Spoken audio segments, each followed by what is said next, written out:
أعوذ بالله السميع العليم من الشيطان اللعين الرجيم. بسم الله الرحمن الرحيم. الحمد لله رب العالمين، والصلاة والسلام على سيد الأنبياء والمرسلين، سيدنا ونبينا وشفيع المذنبين أبي القاسم محمد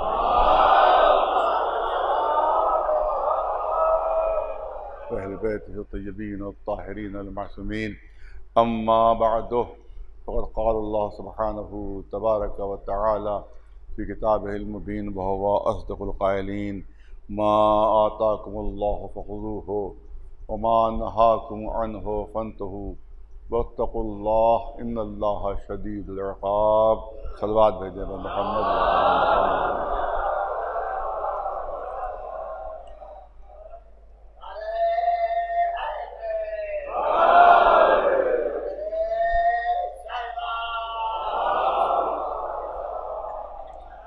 ایک عشر مجالس کا اعلان ہے اور اس میں شرکت آپ حضرات کی بہت ضروری ہے، اور وہ ہے امام باڑے آصفی میں، بڑے امام باڑے میں جو عشر مجالس ہے وہ اس سال ہمارے قم سے آئے ہوئے عالم دین مولانا شاہد حسین قمی صاحب اس کو خطاب کر رہے ہیں۔ ٹھیک 1 بجے دن میں یہ مجلسیں بڑے امام باڑے میں منعقد ہو رہی ہیں۔ آپ حضرات سے گزارش ہے اس میں شرکت فرمائیں، اور کیونکہ اس امام باڑے کا آباد رہنا بہت ضروری ہے۔ حکومتوں کی سازشیں رہتی ہیں، ان کی پلاننگ رہتی ہے کہ اس کو پکنک اسپاٹ میں تبدیل کر دیا جائے، لہذا اگر ہم نے اس کی طرف سے بے توجہی کی تو پھر مجرم خود ہم قرار پائیں گے، تو خود ہماری کوتاہی قرار پائے گی، کیونکہ حکومتوں کی تو کوشش یہی ہے کہ اس کا سیاحی کا مرکز بنا دیں، اس کو پکنک اسپاٹ بنا دیں۔ لہذا یہ ہماری ذمہ داری بنتی ہے کہ ہم جا کر اس کو آباد کریں، اور ایک گورنمنٹ کی نہیں بلکہ ہر گورنمنٹ کی یہی سازش رہتی ہے کہ اس کو ختم کر دیا جائے، اس کی مذہبی حیثیت ختم کر دی جائے اور اس کی دینی حیثیت ختم کر دی جائے۔ لہذا وہاں آباد رہنا اور مسلسل مجالس ہوتی رہنا۔ بڑے امام باڑے، چھوٹے امام باڑے میں تو ہوتی رہتی ہیں، لیکن بڑے امام باڑے میں کیونکہ دور پڑ جاتا ہے لہذا اس میں نہیں ہو پاتی، لہذا وہاں گزارش ہے کہ وہاں مجلسیں ضرور ہونا چاہیے۔ اور دوسرا سورہ فاتحہ کا اعلان ہے، کیونکہ ہمارے یہاں کا لکھنؤ جو ہے وہ ظاہر ہے کہ اپنی شاعری کے لیے، خاص طور سے اہل بیت علیہ السلام کی مدح کے لیے لکھنؤ ہمیشہ مرکز رہا ہے، اور بہت عظیم شعراء یہاں پیدا ہوئے ہیں، لیکن اب آہستہ آہستہ ان کی فہرست کم ہوتی جا رہی ہے۔ لہذا گزارش ہے کہ یہ 2 ہمارے بہت عظیم شاعر جو دنیا سے رخصت ہوئے ہیں ان کے لیے سورہ فاتحہ کی التماس ہے۔ ایک جناب مشتاق لکھنوی صاحب اور دوسرے جناب عشرت لکھنوی صاحب، ان دونوں کے لیے، اور جتنے بھی شعراء مرحومین ہیں جو مدح اہل بیت کرتے رہے ہیں ان سب کے لیے سارے ثواب فرما دیجیے۔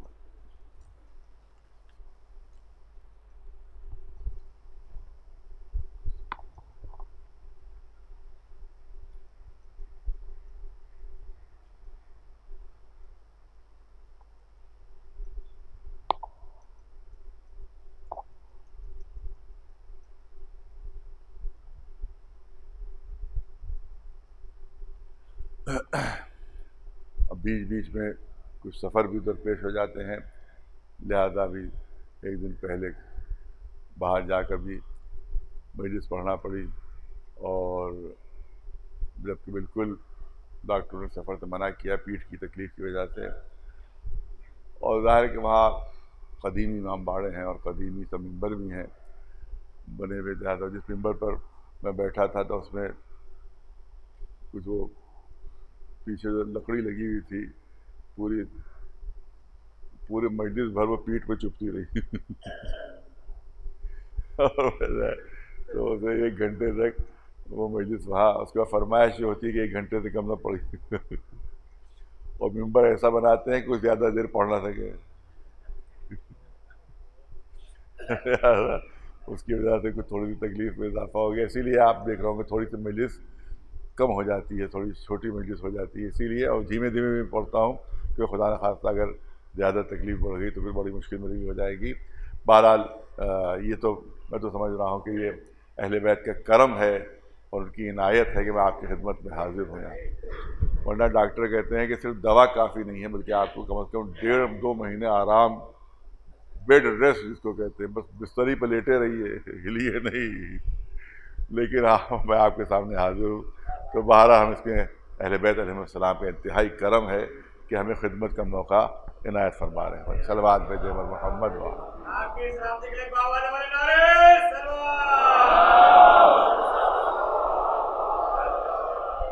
میں نے کہا کہ یوں تو قرآن مجید کی ہر آیت بنیادی حیثیت رکھتی ہے، اور جس آیت کو آپ پڑھیے لگتا ہے کہ بس یہیں پر اسلام مکمل ہو گیا، اسی پر احکام اسلامیہ جو ہیں وہ مکمل ہو گئے۔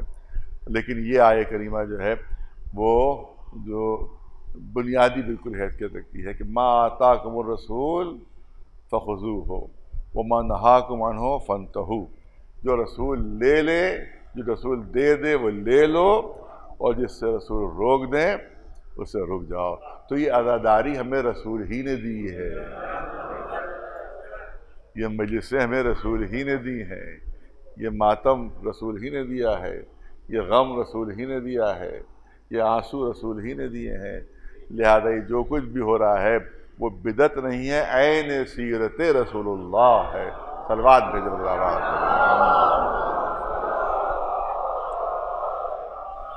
اور اس سے زیادہ پرامن کوئی پروگرام ہوتا ہی نہیں ہے۔ کبھی ہماری مجلسوں سے کسی کو اذیت نہیں پہنچی، کسی کو تکلیف نہیں پہنچی، اور ہمیشہ ہم نے اس میں امن کا پیغام دیا، ہمیشہ ہم نے اس میں محبت کا پیغام دیا ہے۔ لہذا ہم تو یہی چاہتے ہیں کہ یہ پیغام محبت ان مجلسوں کے ذریعے سے زیادہ سے زیادہ پھیلے۔ لیکن بہرحال کچھ کووڈ کی بھی پابندیاں ہیں، اور کچھ گورنمنٹ کی بھی کوتاہیاں ہو جاتی ہیں، جس کی وجہ سے کبھی کبھی مجھے بہت سخت بیان دینا پڑ جاتا ہے، اور جب تک وہ سخت بیان نہ دیا جائے وہ نرم نہیں پڑتے ہیں۔ سلوات بھیجو۔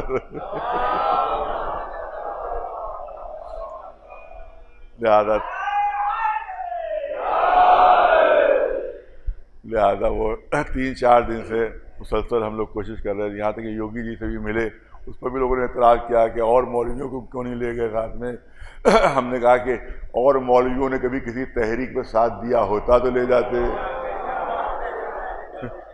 ہمیشہ انہی نے غداریاں کی، ہمیشہ انہی نے حکومت کا ساتھ دیا، ہمیشہ انہی نے جو ہے وہ ڈیمیج کیا ہماری تحریکوں کو۔ آپ کہتے لے کیوں نہیں گئے؟ جب کبھی کسی تحریک کو ڈیمیج کروانا ہوگا تو ہم ضرور ان کو لے جائیں گے۔ ایک صلوات بھیجو۔ تب فلاں کو کیوں نہیں لے گئے، فلاں کو کیوں نہیں لے گئے؟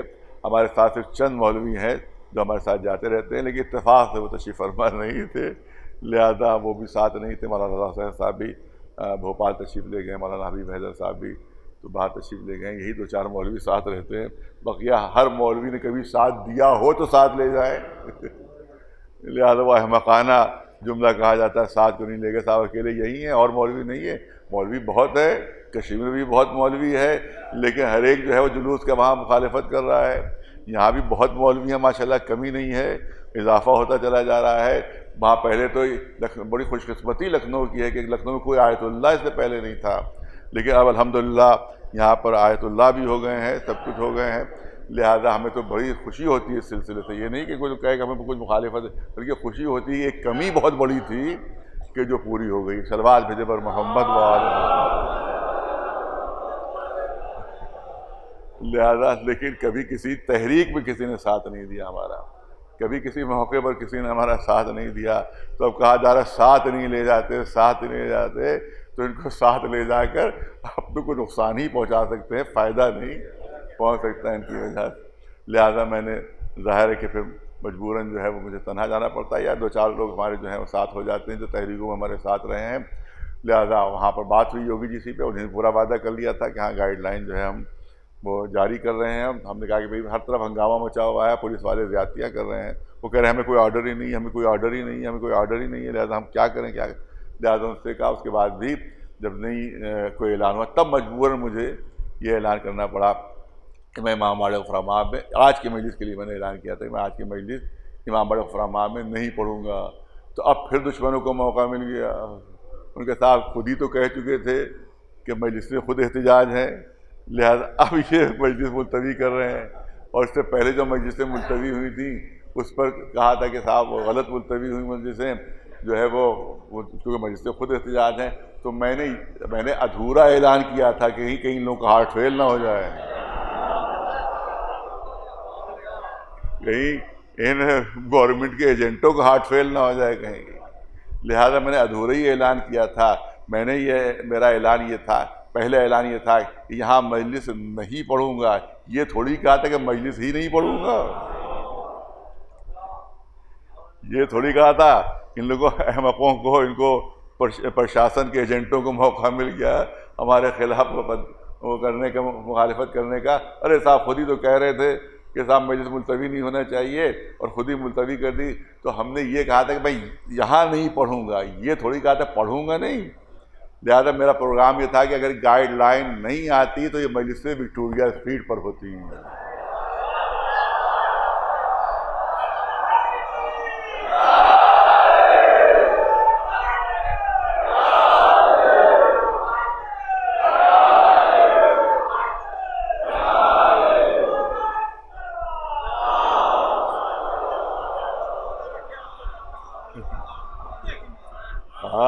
ورنہ آگے پورا اعلان کر دیتے تو اس میں کئیوں کے ہارٹ فیل ہو جاتے، کئی جو ہے وہ ان کو نوکری سے نکال دیا جاتا، جو پرشاسن کی نوکری کر رہے ہیں نوکری سے انہیں نکال دیا جاتا۔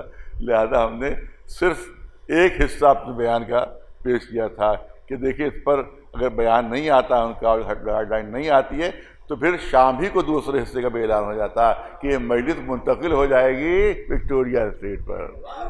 ایک سلوات بھیجے محمد۔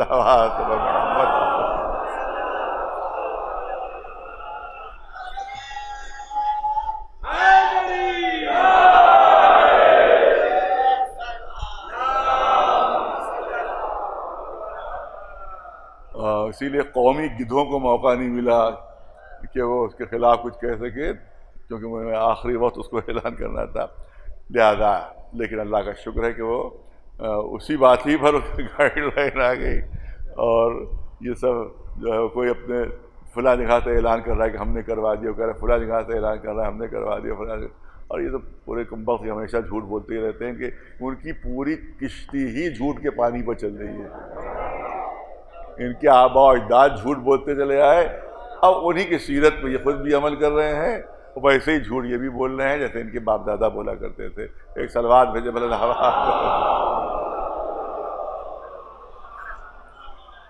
لہٰذا کوئی ہمیشہ قوم کا ساتھ ہم نے دیا ہے، ہمیشہ عزاداری کا ساتھ دیا ہے۔ انشاءاللہ جب تک سانس میں سانس ہے اور دم میں دم ہے، انشاءاللہ عزاداری کے لیے ہماری جانیں قربان ہے، امام حسین کی عزا کے لیے ہمیں جانیں قربان ہے۔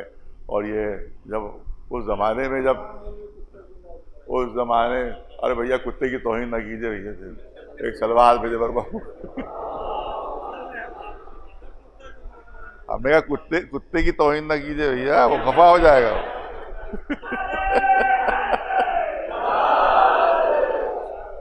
ایک سلوات بھیجے بہت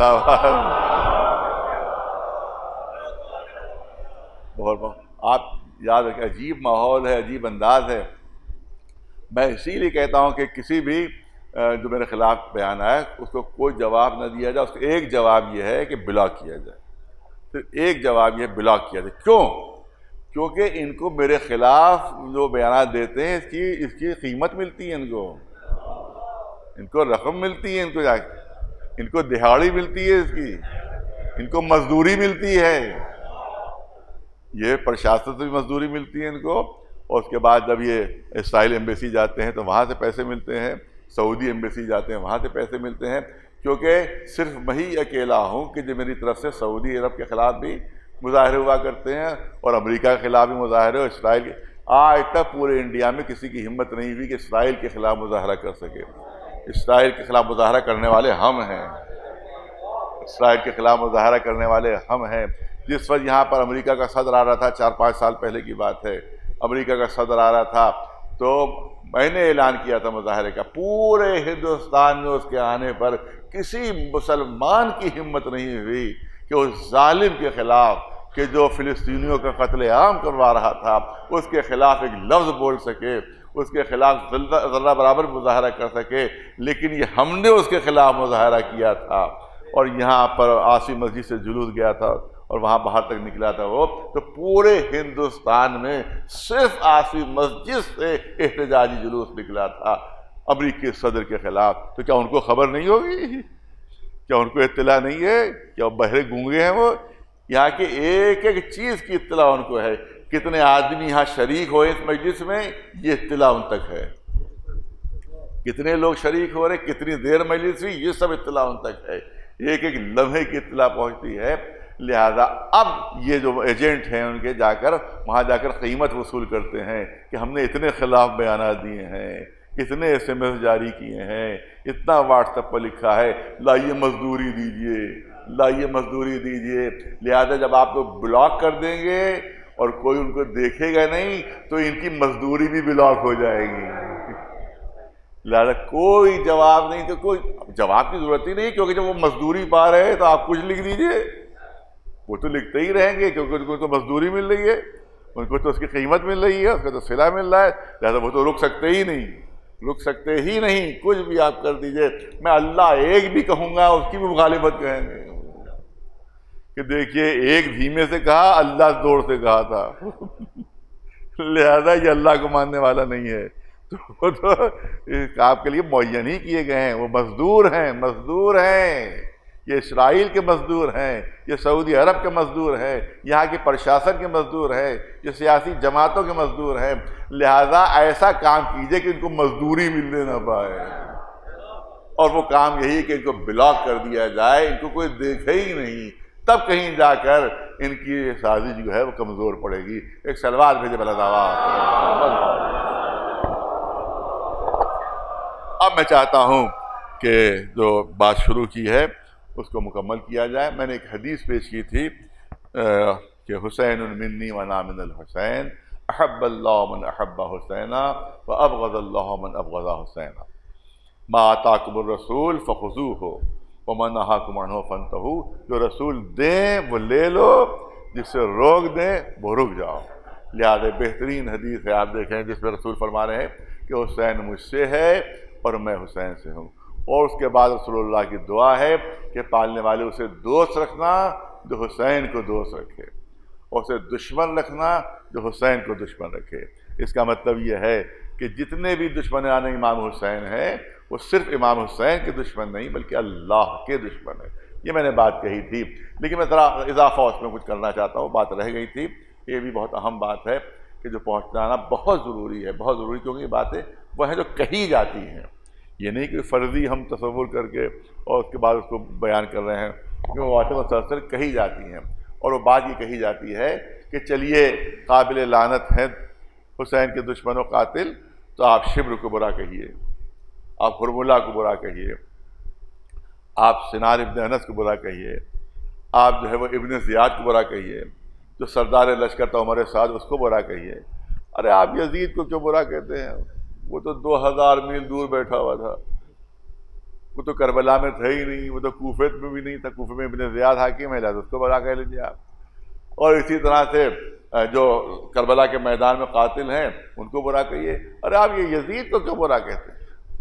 تو اس کا جواب میں نہیں دوں گا، اس کا جواب خواجہ حسن نظامی نے دیا ہے۔ خواجہ حسن نظامی، حضرت نظام الدین اولیاء کی جو درگاہ ہے، یہ سب سادات ہیں اور سب محبان اہل بیت ہیں، سب میں خود جا کر دیکھ کر آیا، ان کا جو سلسلہ ہے وہاں پتھر پر نصب ہے، یہاں چاہے اجمیر شریف ہو، چاہے نظام الدین اولیاء کی درگاہ ہو، یا اور جتنی بھی درگاہیں ہیں، سب جگہ آپ دیکھ لیجئے کہ ان کا ہر ایک نے اپنا سلسلہ ملایا ہے مولا کائنات علی ابن ابی طالب نے۔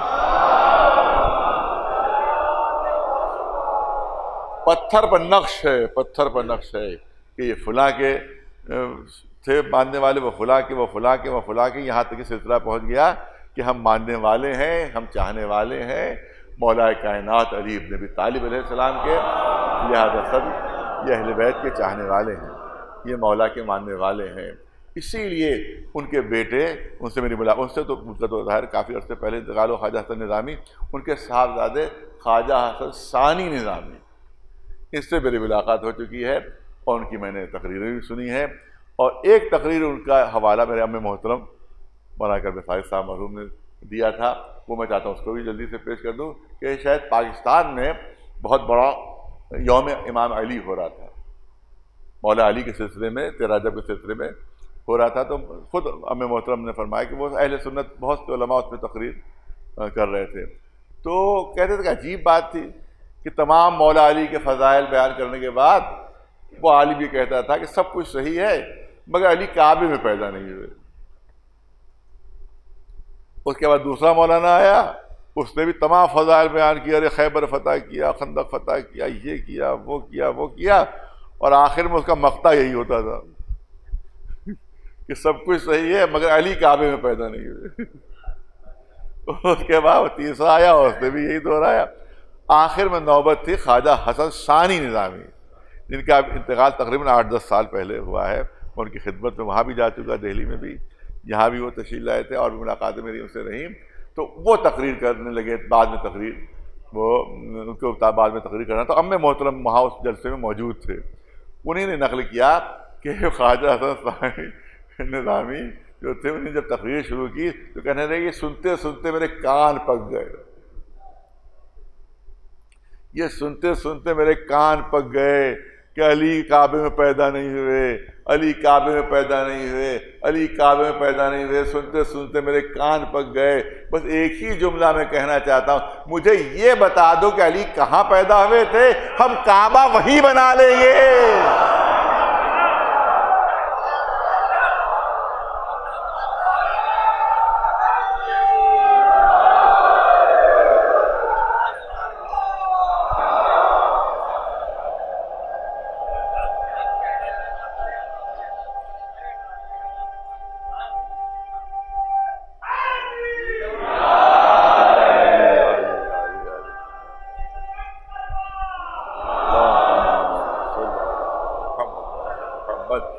یہ ہیں ماننے والے ہیں، یہ چاہنے والے ہیں کہ جو کبھی کسی شیعہ عالم نے بھی جو جملہ نہ کہا ہوگا، کبھی وہ جملہ وہ کہہ رہے تھے کہ ہمیں یہ بتا دو کہاں پیدا ہوئے، اب کعبہ ہم وہیں بنا لیں گے جہاں تم بتاؤ گے پیدا ہوئے ہیں۔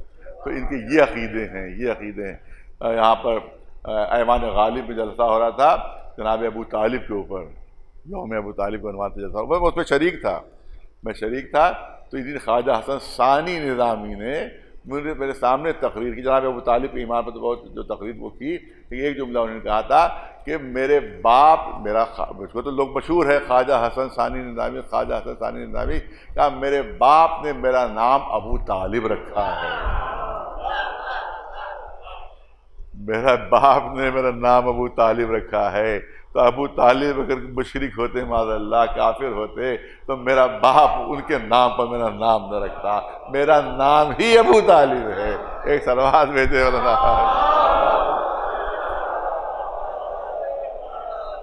ہم چاہتے ہیں کہ انہی سے تعلقات ہمارے نزدیک ہو جائیں، کیونکہ اگر یہ لوگ ہمارے نزدیک ہو گئے تو بہت بڑی طاقت ہماری ہو جائے گی، عزاداروں کی بہت بڑی طاقت ہو جائے گی، امام حسین کے ماننے والوں کی بہت بڑی طاقت ہو جائے گی۔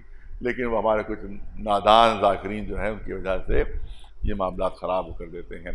تو اب سنیے، یہ جو بات میں نے عرض کی آپ کے سامنے کہ یہ جملے کہے جاتے ہیں، کبھی کبھی کانوں میں پڑھتے ہیں کہ صاحب آپ یزید کو کیوں برا بھلا کہتے ہیں، صاحب یزید کو کیوں برا کہتے ہیں، یزید تو 2000 میل شام میں بیٹھا ہوا تھا، دمشق میں بیٹھا ہوا تھا، واقعہ ہوا کربلا میں، تو اب کربلا میں جو لوگ تھے ان کو آپ برا کہیے، یا ابن زیاد کو برا کہیے، یا عمر سعد جو سردار لشکر ہے اس کو برا کہیے، آپ یزید کو کیوں برا کہتے ہیں؟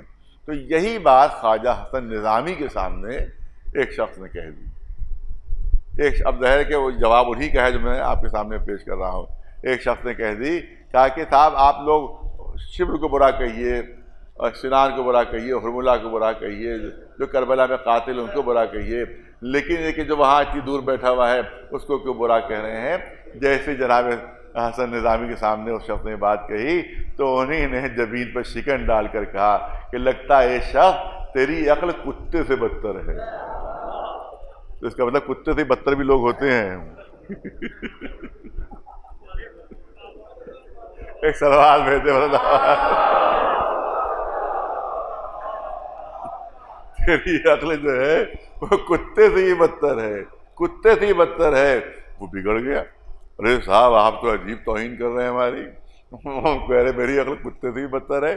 میں نے جو بات کہی ہے اس سے اس بات سے کیا تعلق جو آپ یہ سند مجھے دے رہے ہیں کہ کتے سے بدتر ہے؟ تو خواجہ حسن نظامی کہتے ہیں کہ اگر کتے پر کوئی ڈھیلا مارتا ہے، کتے پر تو کوئی ڈھیلا مارتا ہے تو کتے میں بھی اتنی سمجھ ہے کہ وہ ڈھیلے کی طرف نہیں دوڑتا ہے بلکہ اس ہاتھ کی طرف دوڑتا ہے کہ جس نے ڈھیلا مارا ہے، اس ہاتھ کی طرف دوڑتا ہے جس نے ڈھیلا مارا ہے. ارے کتے میں اتنی عقل ہے، تجھ میں اتنی بھی عقل نہیں ہے.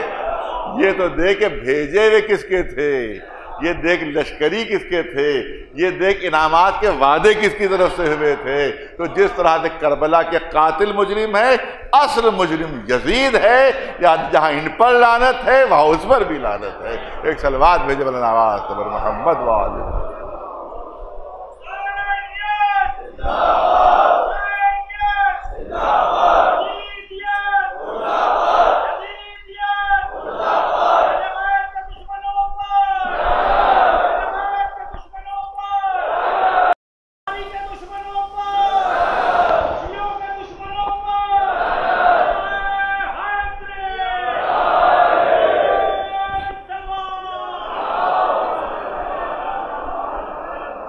ما آتاکم الرسول فخذوہ وما نہاکم عنہ فانتہوا. جو رسول دیں وہ لے لو اور جس سے رسول روک دیں اس سے رک جاؤ. کل کی مجلس میں نے 2 آیتیں آپ کے سامنے پڑھی تھی، اس سے ملتی جلتی، جس میں صاف اعلان ہو رہا تھا کہ اگر رسول فیصلہ کر دیں، اللہ اور اس کا رسول فیصلہ کر دے تو ما کان لہم الخیارہ، پھر اب تمہارا اختیار ختم ہو جائے گا. پھر تمہارا اختیار ختم ہو جائے گا. ہر چیز پر تو فاعل مختار ہو. اللہ نے انسان کو فاعل مختار بنا کر بھیجا ہے، اپنے اس کو اختیارات دیے ہیں. جو دل چاہے کھائے، مگر شرط یہ کہ وہ حلال چیز ہو. جو دل چاہے کھائے، جو دل چاہے پہنے، جو دل چاہے پیے، مگر شرط یہ کہ حلال ہو. شریعت نے اس کی اجازت دے دی ہے. لیکن اگر اللہ اور اس کے رسول نے کوئی فیصلہ کر دیا تو وہی کپڑے تم پہنو گے جو رسول کہیں گے، اسی وقت تم کھاؤ گے جب رسول کہیں گے، اسی وقت تم پیو گے جو رسول کہیں گے. اب تمہارا اختیار ختم ہو گیا. اور دیکھو اگر رسول کوئی فیصلہ کر دے تو دل میں کبھی شک کا ہلکا سا میل بھی نہ لانا. ایک صلوات بلند آواز سے محمد. یعنی اگر تم نے رسول کو رسول مان لیا ہے تو اب کیوں کی گنجائش نہیں ہے. نہیں، بچوں جوانوں کے لیے، خاص طور سے اس ملون کے لیے جو مسلسل بیان دے رہا ہے کہ اگر اللہ کو اللہ مانا تو ہر حکم پر سر جھکانا ہے، اگر رسول کو رسول مانا تو ہر حکم پر سر جھکانا ہے. پھر چوں چرا کی گنجائش نہیں ہے، چوں چرا کی گنجائش نہیں ہے. بہت خوبصورت جملہ کسی نے کہا تھا کہ خوب آنکھیں کھول کر اللہ کی معرفت حاصل کرو. ہمارے کیا یہ نہیں ہے کہ فلاں جگہ آؤ فلاں جگہ نہ آؤ، اس کی سنو اس کی نہ سنو، سب کی سنو، لیکن جو صحیح بات ہو اس کو مانو، جو حقیقت ہو اس کو مانو، جو حق ہے اس کو مانو. ہمارے یہاں نہیں منع کیا گیا ہے کہ فلاں کی مجلس میں شریک ہو، فلاں کی مجلس میں شریک نہ ہو، فلاں کی محفل میں شریک ہو، فلاں کی محفل میں شریک نہ ہو، کیونکہ ہمیں کسی سے خطرہ نہیں ہے. بلکہ ہماری کھلی اجازت ہے ہماری طرف سے کہ اگر اللہ سے بہتر کوئی خالق پا رہے ہو تو ضرور اس کو مان لو، ضرور اس کو مان لو. اور اگر رسول سے بہتر تمہیں کوئی رہبر مل رہا ہو تو ضرور اس کو مان لو. اور اگر علی سے بہتر کوئی امام مل رہا ہو تو ضرور اس کو تسلیم کر لو. مگر اگر اللہ سے بہتر کوئی خالق نہ ملے، رسول سے بہتر کوئی رہبر نہ ملے اور علی سے بہتر کوئی امام نہ ملے، تب انہی کے سامنے سر جھکا دیا کرو. ایک صلوات بھیجے بلند آواز سے محمد وآلہ.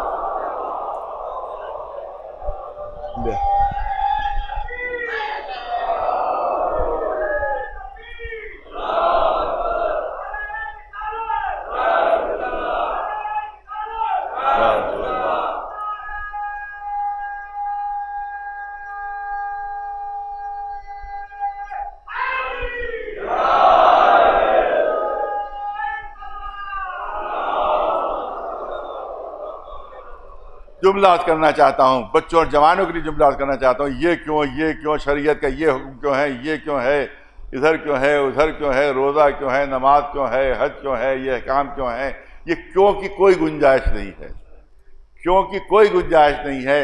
پہلے آنکھیں کھول کر معرفت حاصل کرو، اور جب معرفت حاصل ہو جائے تو آنکھیں بند کر کے ہر حکم پر عمل کرو، پھر کیوں کی گنجائش نہیں ہے۔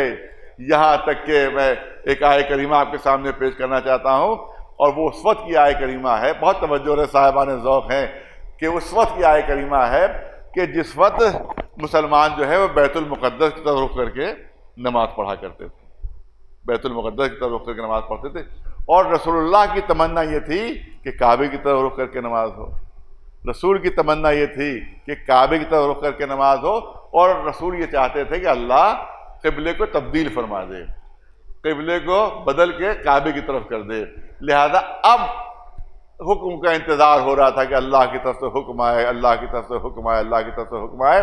تو قدرت نے اعلان فرمایا قد نرا تقلب وجهك فی السماء، ہم دیکھ، اللہ کی طرف سے فرمایا کہ ہم دیکھ رہے ہیں کہ تم بار بار آسمان کی طرف اپنا چہرہ اٹھا رہے ہو، بار بار چہرہ آسمان کی طرف اٹھا رہے، فَنُوَلِّكَ قِبْلَةً تَرْضَاهَا، اللہ نے یہ نہیں کہا کہ کیوں چہرہ اٹھا رہے ہو ہماری طرف، کیوں ہماری طرف بار بار چہرہ اٹھا کے دیکھ رہے ہو، بلکہ دل کے ارادوں کو، یعنی اللہ بھی رسول کے لیے کیوں کا لفظ استعمال نہیں کر رہا ہے۔ ایک سلوات بھیجے محمد، کیوں اپنا چہرہ اٹھا رہے ہو، یہ نہیں، بلکہ ہم دیکھ رہے کہ بار بار تم اپنا چہرہ آسمان کی طرف اٹھا رہے ہو، بس بہت جلد ہم اس طرف تمہارا رخ پھیر دیں گے کہ جدھر تمہاری مرضی ہے، ادھر تمہارا رخ پھیر دیں گے کہ جدھر تمہاری مرضی ہے۔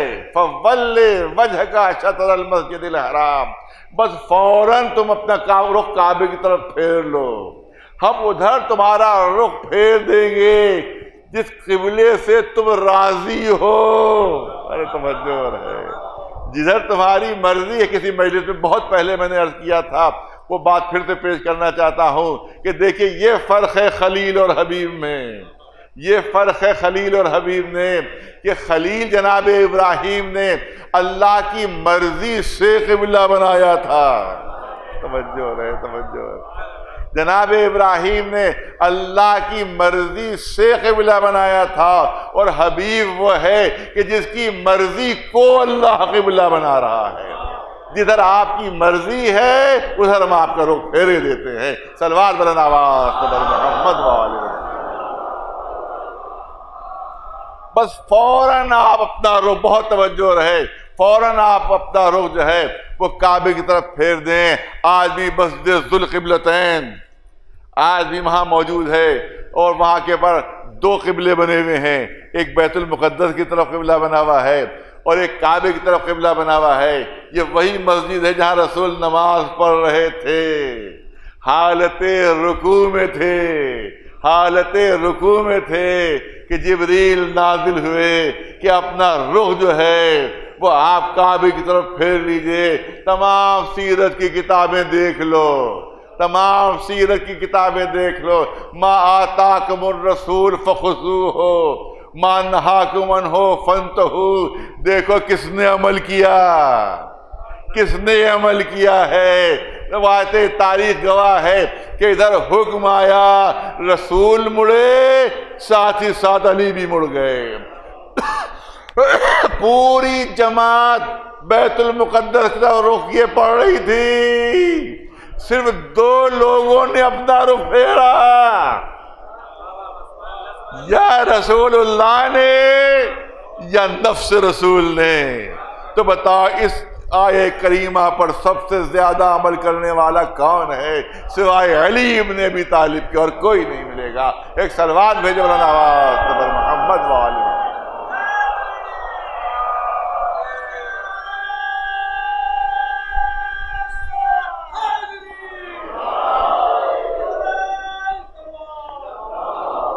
بس ایک علمی پہلو یہاں پر کرنا چاہتا ہوں، اسی لیے میں نے آپ کو اتنی زحمت دی. فَنُوَلِّيَنَّكَ قِبْلَةً تَرْضَاهَا، فوراً آپ اپنا رخ کعبے کی طرف موڑ دیجئے. حالت رکوع میں ہیں اور حالت رکوع ہی میں اپنا رخ موڑ دیا. اے اللہ کے رسول، ایسی عجلت کیا ہے، ایسی جلدی کیا ہے؟ ارے حکم آیا ہی ہے، یہ نماز مکمل کر لیجئے، دوسری نماز جو ہے کعبے کی طرف پڑھ لیجئے گا. ارے کم از کم یہ رکعت ہی مکمل کر لیجئے، دوسری رکعت کعبے کی طرف پڑھ لیجئے گا. ارے کم از کم رکوع ہی مکمل ہو جائے، پھر برقیہ ارکان جو ہیں وہ آپ کعبے کی طرف رخ کر کے پڑھ لیجئے گا. نئی حالت رکوع ہی میں فوراً مڑ گئے. اے اللہ کے رسول، ایسی عجلت کیوں ہے، ایسی جلدی کیوں ہے؟ تو شاید رسول جواب دیں کہ تو عربی کی خصوصیت نہیں سمجھ رہا ہے، تو حکم کی اہمیت نہیں سمجھ رہا ہے. عربی زبان میں جہاں بھی حرف فے استعمال ہو جاتا ہے تو حرف فے کا مطلب یہ کام فوراً ہونا چاہیے. توجہ رہے، حرف فے کا مطلب یہ ہے کہ کام فوراً ہونا چاہیے، درمیان میں کوئی تاخیر نہ ہو، درمیان میں کوئی فاصلہ نہ ہو. قرآن میں بہت سی مثالیں موجود ہیں جو آپ کے سامنے پیش کرنا چاہتا ہوں کہ جناب موسیٰ نے عصا مارا پتھر پر، جناب موسیٰ نے عصا مارا، فجرت منہ اثنتا عشرۃ عینا، جیسے ہی عصا پڑا فوراً 12 چشمے جاری ہو گئے. عصا پڑھنے میں اور چشمے جاری ہونے میں کوئی فاصلہ نہیں تھا. اسی طرح سے اور بہت سی آیتیں قرآن میں آپ کو مل جائیں گی کہ جب خدا اللہ اپنی قدرت کا اعلان کرتے ہوئے کہہ رہا ہے کہ جب اللہ ارادہ کرتا ہے کن فیکون، کن فیکون. ادھر کن کا ارادہ کیا تو کیا درمیان میں 2-4 منٹ لگتے ہیں، 10 منٹ لگتے ہیں، کوئی گھنٹہ آدھا گھنٹہ لگتا ہے؟ فیکون، فے بتا رہا ہے کہ وہ شے فوراً وجود میں آتی ہے، فوراً وجود میں آتی ہے. جب جناب آدم کو سجدے کا حکم دیا گیا تو اعلان ہوا کہ وَإِذَا سَوَّيْتُهُ وَنَفَخْتُ فِيهِ مِن رُوحِي فَقَعُوا لَهُ سَاجِدِينَ، جب میں آدم کا پتلا بنا لوں اور اس میں اپنی روح کا ایک جز پھونک دوں تو فوراً سجدے میں گر جانا. حرف فے استعمال ہو رہا ہے جس کا مطلب ہے کام فوری ہونا چاہیے، درمیان میں کوئی فاصلہ نہیں ہونا چاہیے. اب عربی کی مثال ہے میں دینا چاہتا ہوں کہ ایک واو ہے، ایک سما ہے اور ایک فے ہے. جاء عمر و زید. اب یہاں پہ چونکہ عربی کی مثال میں یہی استعمال ہوتا ہے لہذا کر رہا ہوں جاء عمر و زید، عمر آیا اور زید آیا. اس کا مطلب ہے کہ آنے میں کچھ فاصلہ ہے، آدھے گھنٹے بعد آیا، پون گھنٹے بعد آیا، درمیان میں فاصلہ ہے. لیکن اگر یہ کہا گیا کہ جاء زید ثم عمر، اب جو ثم استعمال ہو گیا تو اس کا مطلب فاصلہ کم ہے، مشکل سے 2-3 منٹ کا فاصلہ ہوگا، اس لیے ثم کا لفظ استعمال کیا گیا. مگر پھر بھی فاصلہ ہے، پھر بھی وقفہ ہے. لیکن اگر حرف فے استعمال ہوا کہ جاء زید فعمر، اس کا مطلب ہے کہ دونوں کے آنے میں کوئی فاصلہ نہیں تھا. ادھر عمر آیا اور اس کے فوراً بعد وہ زید آ گیا.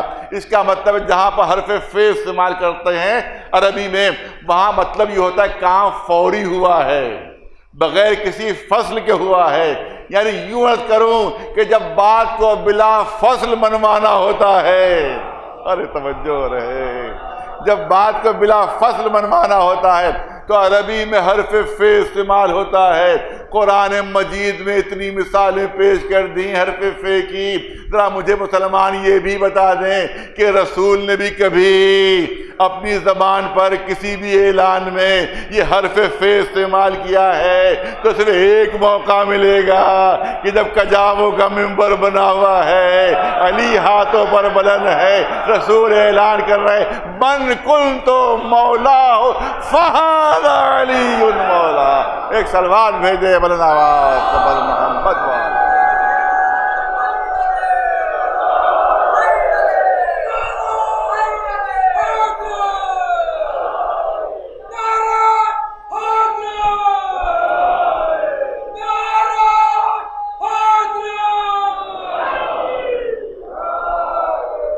جس کا میں مولا ہوں، اس کے علی مولا ہیں۔ ما آتاکم الرسول فخذوہ وما نہاکم عنہ فانتہوا، ارے جو رسول دے رہے ہیں وہ لے لو، جس سے روک رہے ہیں اس سے رک جاؤ۔ اعلان ہو رہا ہے کہ جیسا مولا میں ہوں ویسے ہی مولا علی بھی ہیں۔ اب مولا کے معنوں میں تکرار نہ کرو کہ مولا کے فلاں معنی بھی ہیں، فلاں معنی بھی ہیں، فلاں معنی بھی ہیں، بس جن معنوں میں رسول مولا ہیں انہی معنوں میں علی مولا ہیں۔ نہیں، میں نے ایک ویبنار ہوا تھا، اس میں میں نے 18 قرآن مجید کی آیتیں پیش کی تھیں کہ جس میں اللہ کے لیے لفظ مولا استعمال ہو رہا ہے۔ اللہ تمہارا مولا ہے، اللہ تمہارا مولا ہے، تو کہہ دو کہ مولا کے معنی ہمسائے کے بھی ہیں، کہہ دو مولا کے معنی غلام کے بھی ہیں، کہہ دو مولا کے معنی مددگار کے بھی ہیں، مولا کے معنی پڑوسی کے بھی ہیں، مولا کے کتنے دل چاہے معنی بیان کر دو، مگر یہ دیکھو کہ اللہ اپنے کو مولا کہہ رہا ہے۔ ہم تمہارے مولا ہیں، ہم تمہارے مولا ہیں۔ اور توجہ رہے، آپ تاریخی واقعہ پیش کر دوں، جب جنگ بدر جو پہلی جنگ تھی جب وہ ہوئی ہے تو ادھر اسلامی لشکر ہے، ادھر کفار و مشرکین کا لشکر ہے۔ کفار و مشرکین جو اپنے خدا عزا کو فتح کی نشانی سمجھتے تھے، لہذا ہر جنگ میں وہ عزا کا بت لے کر آتے تھے اور سمجھتے تھے کہ عزا کی وجہ سے ہمیں فتح حاصل ہوگی، لہذا انہی نے اپنے سامنے عزا کا بت رکھا اور ناچ ناچ کر اور گا گا کر، اچھل اچھل کر اور کود کود کر اور ڈھول بجا بجا کر اچک اچک کر کہہ رہے ہیں کہ لنا عزا ولا عزا لکم، لنا عزا ولا عزا لکم، ارے ہمارے پاس تو ہمارا عزا ہے۔ کافر کہہ رہے ہیں کہ ہمارے پاس تو ہمارا عزا ہے، ارے ہمیں کون ہرا پائے گا، ہمیں کون شکست دے پائے گا، ہمارے پاس تو ہمارا عزا ہے، یہ ہمیں فتح دلائے گا، یہ ہمیں کامیابی دلائے گا۔ ناچ رہے تھے، گا رہے تھے، رسول نے علی کو اشارہ کیا، اے علی جواب دو، یہ نہیں بتایا کہ کیا جواب دو، یہ نہیں بتایا کہ کیا جواب دو، کیونکہ اگر بتا دیتے تو علی نفس رسول نہ رہتے۔ نفس کو کوئی بات بتائی نہیں جاتی ہے، نفس خود عالم ہوا کرتا ہے۔ نہیں کہا کہ کیا کہو، اے علی جاؤ اور جواب دو، جاؤ اور جواب دو۔ مولا علی درمیان میں پہنچے اور بلندی پہ چڑھ کر اعلان کیا۔ وہ کیا کہہ رہے تھے کہ لنا عزا ولا عزا لکم، لنا عزا ولا عزا لکم، ہمارے پاس تو عزا ہے، تمہارے پاس تو عزا نہیں ہے، تمہیں شکست ہوگی، ہمیں فتح ہوگی۔ اے علی جاؤ اور جا کر جواب دو۔ مولا علی بلندی پہ کھڑے ہوئے، آپ نے فرمایا کہ اللہ مولانا ولا مولا لکم، اللہ مولانا ولا مولا لکم، اللہ ہمارا مولا ہے اور تمہارا کوئی مولا نہیں۔ اس کا مطلب ہے کہ مولا مومنین کا ہوا کرتا ہے، کافروں کا کوئی مولا نہیں ہوا کرتا۔ ایک صلوات بھیج دے بلند آواز پر محمد وعلیہ۔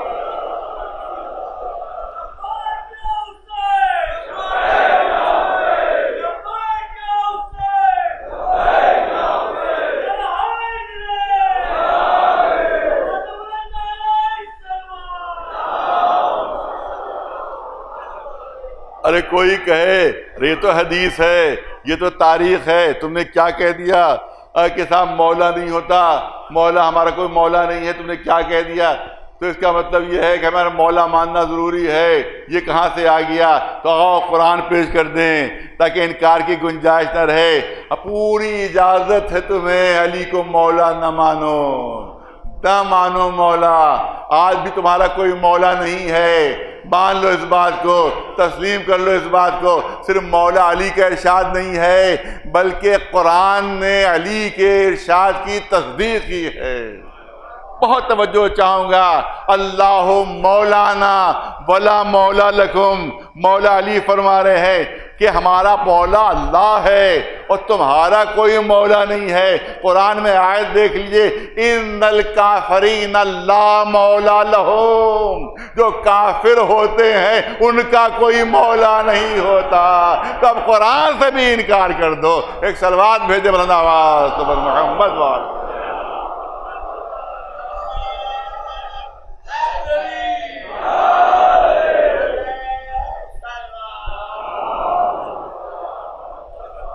اس کے بعد دعا ہے کہ پالنے والے اس کی نصرت کرنا جو علی کی نصرت کرے، اور اس کو چھوڑ دینا جو علی کو چھوڑ دے.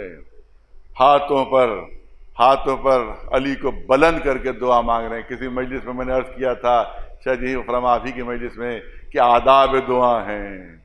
آداب دعا بھی ہیں. آداب دعا یہ ہیں کہ ہاتھ بلند کر کے دعا مانگا کرو. آداب دعا میں ہے کہ ہاتھ بلند کر کے دعا مانگو گے تو دعا جلدی قبول ہوگی، اور اگر ہاتھوں پر قرآن رکھ کر دعا مانگو گے تو دعا اور جلدی قبول ہوگی. رسول دعا مانگ رہا ہے، ہاتھوں کو بلند کر کے دعا مانگ رہا ہے، ہاتھوں پر قرآن ناطق رکھ کر دعا مانگ رہا ہے. تو اب دعا کیسے رد ہو سکتی ہے؟ صلوات پر محمد وآل محمد. لیکن مسلمانوں کا سلوک آپ کے سامنے ہے. آج بھی وہی سلوک ہے، آج بھی وہی دشمنی ہے، آج بھی علی سے وہی دشمنی. پوری تقریریں کر جاتے ہیں، علی کا نام بھی نہیں آتا، اہل بیت کا تذکرہ بھی نہیں آتا. ایسی دشمنی آج بھی. تو 1400 سال بعد اتنے دشمن ہے مسلمان کہ نام علی لینا گوارا نہیں ہے، اہل بیت کا نام لینا گوارا نہیں ہے.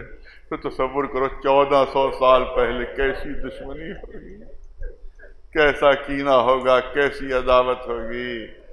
اور یہی عداوت ظاہر ہوتی ہے. رسول اللہ جب ظاہری طور پر پردہ کر لیتے ہیں تو یہ عداوت ظاہر ہوتی ہے جو دلوں میں چھپی ہوئی تھی، جو دلوں میں آگ دبائے ہوئے تھے، وہ بعد میں ظاہر ہوئی. کہ کبھی فاطمہ زہرا کے دروازے پر آگ لگائی جا رہی ہے. یہ دل کی چھپی ہوئی آگ ہے کہ جس کو ظاہر کر رہے ہیں وہ فاطمہ کے گھر میں آگ لگا کر. کبھی علی کے گلے میں رسی باندھی جا رہی ہے، کبھی امام حسن کے جنازے پر تیر برسائے جا رہے ہیں. یہ کس سے دشمنی ہے؟ یہ دشمنی رسول سے ہے. آل رسول سے وہ دشمنی، اولاد سے وہ دشمنی نکالی جا رہی. عرب والے اپنی دشمنی کبھی بھولتے نہیں ہیں، اپنا کینہ کبھی بھولتے نہیں ہیں، اپنی عداوت کبھی بھولتے نہیں ہیں. باپ کا بدلہ بیٹے سے لیا جاتا ہے، دادا کا بدلہ پوتے سے لیا جاتا ہے. لہذا رسول سے دشمنی تھی، آل رسول پر ظلم کے پہاڑ توڑے جا رہے تھے. آخر میں کربلا کا میدان ہے، حسین پکار کر کہہ رہے ہیں بھائی اتنا بتا دو کیا میرے علاوہ کوئی نواس رسول روئے زمین پر موجود ہے؟ میرے علاوہ کوئی نواسہ رسول کا زمین پر موجود ہے؟ میں اکیلا تنہا وارث رسول ہوں، مگر یہ مجھ پر تیروں کی بارش کیوں ہو رہی ہے؟ یہ میرے خلاف تلواریں کیوں ہیں؟ یہ نیزے کیوں برسائے جا رہے ہیں؟ یہ میرے چھوٹے چھوٹے بچے پیاسے کیوں ہیں جو 3 دن کی پیاس سے تڑپ رہے ہیں؟ عزاداروں، عموماً آج کے دن روایت یہ ہے کہ جناب اون محمد کا تذکرہ ہوتا ہے، لیکن کیونکہ جناب زینب، یوم جناب زینب میں جناب اون محمد کا تذکرہ کرتا ہوں، شہزادی کی قربانی کا تذکرہ کرتا ہوں، لہذا آج مجھے موقع مل جاتا ہے کہ میں کسی اور شہید کا تذکرہ کروں. لہذا والد مرحوم کی بھی سیرت یہی رہی تھی کہ آج کے دن ایک شخصیت کا وہ تذکرہ کیا کرتے تھے، اور شخصیت وہ ہے کہ جو واقعہ کربلا کی ذمہ دار ہے، جس کو کہا جائے کہ سب سے بڑا گنہگار ہے وہ، کیونکہ اگر وہ حسین کو گھیر کر نہ لایا ہوتا تو حسین دشمنوں سے گھرے نہ ہوتے، حسین کے بچے پیاسے نہ ہوتے. یہ گناہگار کون ہے؟ یہ حر ہے کہ جس نے امام حسین کی الزام پر ہاتھ ڈال دیا تھا، اور رسول امام نے فرمایا تھا اے حر تیری ماں تیرے غم میں روئے، تیری یہ جرأت کہ لگام پر ہاتھ ڈال رہا ہے. اور اس کے بعد حر کا جواب آپ کو معلوم ہے کہ فرزند رسول کیا کروں، آپ نے تو کہہ دیا، مگر میری جرأت نہیں ہے کہ ایک جملہ نکال سکوں، کیونکہ آپ کی ماں فاطمہ زہرا ہے، آپ کی ماں رسول کی لخت جگر ہے، میں ایک لفظ بھی نہیں کہہ سکتا۔ اس کے بعد آپ کو معلوم ہے کہ کتنی بڑی انسانیت کا ثبوت دیا تھا امام حسین نے۔ یہ کربلا تو اسی کی یاد ہے، اس یاد کو زیادہ سے زیادہ مناؤ، اس کو روکا نہ کرو، اس یاد کو، اس کو زیادہ سے زیادہ مناؤ۔ انسانیت کی اور ہیومینٹی کی بہترین تصویریں کربلا میں آپ کو مل جائیں گی۔ دشمن تھا، گرفتار کرنے آیا تھا، 1000 کا لشکر تھا، امام حسین کے ساتھ صرف 72 لوگ تھے۔ تو مجھے اتنا بتائیے کہ اگرچہ سب سے قیمتی چیز عرب میں پانی ہوتا ہے، اور بہت ہی مشکل سے وہ پانی ملتا ہے عرب میں، صحرا، لمبے لمبے صحرا ہیں جہاں دور دور تک پانی نہیں ہوتا ہے، تو مجھے یہ بتائیے 72 لوگ تھے، تو امام حسین نے جو پانی جمع کیا ہوگا وہ 72 لوگوں کے لیے جمع کیا ہوگا، 72 لوگوں کے لیے جمع کیا ہوگا، لیکن حر کے لشکر کے ساتھ 1000 لوگ تھے۔ امام نے دیکھا کہ پیاس سے زبانیں ان کی لٹکی ہوئی ہیں، پیاس سے تڑپ رہے ہیں۔ امام نے فرمایا ارے گرفتار بعد میں کرنا، ذرا پانی تو پی لو۔ اس وقت اگر امام حسین حملہ کر دیتے تو پورا لشکر مارا جاتا ہو، کیونکہ سب پیاس سے بے حال تھے، کسی کو لڑنے کی طاقت نہیں تھی، کسی کو لڑنے کی قوت نہیں تھی، مگر امام نے اس موقع سے فائدہ نہیں اٹھایا، کہا کہ سب کو پانی پلایا جائے، سب کو، یہاں تک کہ جانوروں، گھوڑوں کے سامنے بھی پانی کے تش رکھے جائیں، اور جب تک گھوڑا اپنا منہ خود نہ ہٹائے اس کے سامنے سے پانی کا تش نہ ہٹایا جائے۔ ایک شخص کہتا ہے کہ میں پیاس سے اتنا بے چین تھا، اتنا بے چین تھا کہ پانی پی نہیں پا رہا تھا، ہاتھ میں پانی لیتا تھا ظرف اور پانی چھلک کے گر جاتا تھا۔ تو امام نے منظر دیکھا تو خود آگے بڑھے اور خود کہتا ہے کہ مجھے اپنے ہاتھوں سے حسین نے پانی پلایا، حسین نے اپنے ہاتھوں سے مجھے پانی پلایا۔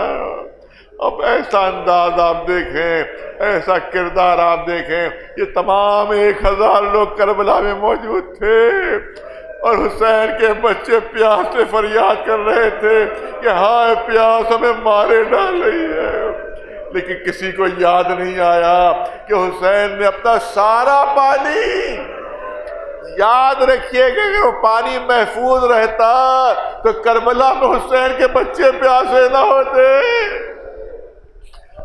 امام حسین نے یہ خیال نہیں کیا کہ میرے بچے پیاسے رہیں گے، دشمنوں کو سارا پانی پلا دیا۔ کیسے بد احسانے تھے کہ کسی کی زبان پر نہیں آیا کہ حسین نے ہمارے ساتھ یہ احسان کیا ہے، کم از کم ہم ہی پانی ان تک پہنچا دیں۔ اور یہ حسین کا کردار تھا، یہاں تک کہ چھوٹے چھوٹے بچوں کا کردار، جس میں ننھی سی سکینہ بھی، بچے جو دل میں ہوتا ہے وہ ان کی زبان پر ہوتا ہے، بچے منافق نہیں ہوتے، بچے منافق نہیں ہوتے، جو ان کے دل میں ہوتا ہے وہی زبان پر ہوتا ہے۔ مجھے بتائیے کبھی کسی بچے نے بھی کہہ دیا ہو اے حر تم کہاں ہو، اے لشکر والو تم کہاں ہو، ارے ہمارا پانی پی گئے تھے ہمیں تو پانی پلا دو، ہم نے تم پر احسان کیا تھا؟ کسی بچے نے بھی یہ احسان یاد نہیں دلایا۔ ہاں رات بھر حر شب عاشور ٹہل رہے خیمے میں، بے چین ہیں، جب بچوں کی آواز کانوں میں آتی ہے تو تڑپ میں اور اضافہ ہو جاتا ہے، بے چینی میں اور اضافہ ہو جاتا ہے۔ پہنچتے عمر سعد کے پاس، اے عمر سعد کیا جنگ ہو کر رہے گی؟ عمر سعد نے جواب دیا کہ ہاں کل ایسی جنگ ہوگی کہ کٹے ہوئے ہاتھوں اور پیروں سے پورا میدان بھر جائے گا۔ یہ سننا تھا، حر کے چہرے کا رنگ زرد ہو گیا، بدن پر تھر تھری پڑ گئی۔ عمر سعد نے کہا اے حر جنگ کے نام سے تم کانپ رہے ہو، چہرہ زرد ہو گیا ہے، ارے کوفے میں تم سے بڑا کوئی بہادر موجود نہیں ہے۔ حر نے کہا اے عمر سعد میں جنگ کے نام سے نہیں گھبرا رہا ہوں، بلکہ میں یہ دیکھ رہا ہوں ایک طرف جہنم ہے ایک طرف جنت ہے، جہنم میں جلنے کی مجھ میں تاب نہیں ہے۔ بس حضرات 2-3 جملے سنیے۔ صبح نمودار ہوتی ہے، جناب حر گھوڑے پر بیٹھتے ہیں، اپنے بیٹے کو ساتھ دیتے ہیں، اپنے غلام کو ساتھ دیتے ہیں، انداز ایسا اختیار کیا کہ جیسے گھوڑوں کو پانی پلانے لے جا رہے ہوں۔ راستے میں بھائی مل گیا، بھائی نے پوچھا کہاں جا رہے ہو؟ اور اس سے اپنے دل کا ارادہ نہیں چھپایا کہ میں آقا کے پاس معافی مانگنے جا رہا ہوں، میں مولا پاس معافی مانگنے جا رہا ہوں۔ بھائی نے کہا اے ہو کچھ سوچ رہے ہو، تم نے اتنا بڑا جرم کیا ہے، بھلا حسین تمہیں معاف کر دیں گے، تمہیں معافی دے دیں گے؟ اب حر کا جواب سنیے، اے میرے بھائی، میرا آقا بہت کریم ہے، میرا مولا بہت رحیم ہے، مجھے یقین ہے کہ میرا جرم معاف کر دیں گے۔ تو امام حسین کے قریب پہنچے ہیں تو گھوڑے سے اترے، بیٹے سے کہا میرے ہاتھ میرے رومال سے باندھ دو اور میری عبا جو میرے چہرے پر ڈال دو، مجھے حسین کا سامنا کرنے کی ہمت نہیں ہے، کیسے حسین سے میں آنکھیں چار کروں گا، میرا چہرہ میرے عبا سے چھپا دو۔ اس طرح سے امام حسین کے قریب پہنچے اور جا کر قدموں پر سر رکھ دیا، قدموں پر سر رکھ دیا۔ امام نے فرمایا اے آنے والے اپنا سر تو اٹھا، اے آنے والے اپنا سر تو اٹھا۔ پھر کہتے مولا جب تک یہ نہ کہہ دیجیے کہ معاف کیا، اس وقت تک میں سر نہیں اٹھاؤں گا۔ امام نے فرمایا میں نے بھی معاف کیا، میرے خدا نے بھی معاف کیا۔ اب حر نے سر اٹھایا، آقا میں ہوں گناہگار ہوں، بس 2-3 جملوں کی زحمت ہے۔ اے آقا آپ کے بچوں کو بہت ستایا ہے میں نے، یہ جو پیاس سے تڑپ رہے ہیں یہ میرے سبب تڑپ رہے ہیں، آقا اجازت دیجئے میرا بیٹا میدان جنگ میں جائے، میرے سامنے ٹکڑے ٹکڑے ہو، تب شاید کوئی ہلکا سا کفارہ ہو جائے، شاید کوئی ہلکا سا میرے گناہ کا کفارہ ہو جائے۔ اجازت بیٹے کو ملتی ہے، میدان جنگ میں جاتا ہے، داد شجاعت دیتا ہے، زخمی ہو کر زمین پر گرا، باپ کو آواز دی بابا خبر لیجئے۔ روایت کہتی ہے کہ جیسے ہی حر نے قدم آگے بڑھائے کسی نے بازو پر ہاتھ رکھا، اے حر کہیں بوڑھے باپ بھی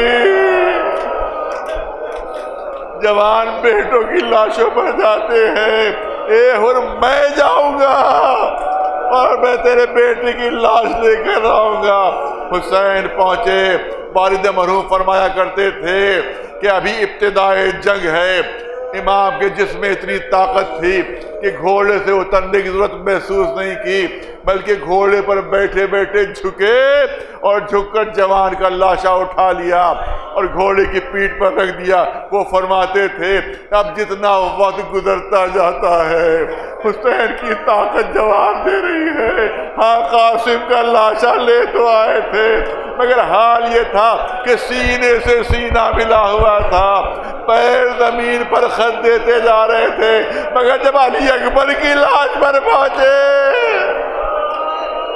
اس وقت کون تھا جو روکتا؟ کہ آقا آپ نے حر کو روک دیا، ارے آپ بھی تو بوڑھے ہیں، جوان کی لاش پر آپ آ رہے ہیں، یا علی کہہ کر لاش اٹھا تو لی مگر 2 قدموں سے زیادہ نہیں چلا گیا، کمر نے جواب دے دیا، زمین پر لاشا رکھا۔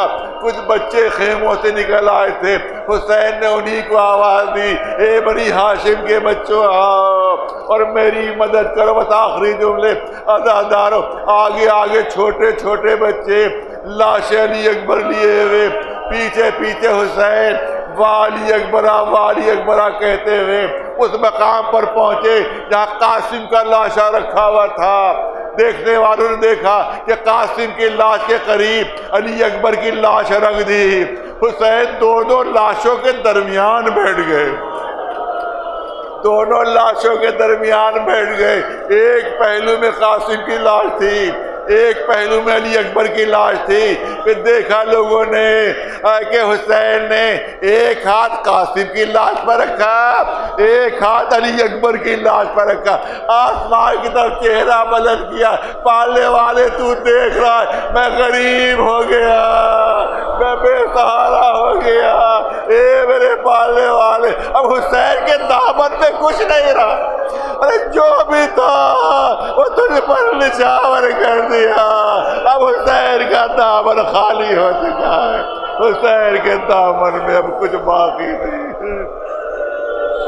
سَيَعْلَمُ الَّذِينَ ظَلَمُوا أَيَّ مُنقَلَبٍ يَنقَلِبُونَ اللہ لعنت اللہ علی القوم الظالمین.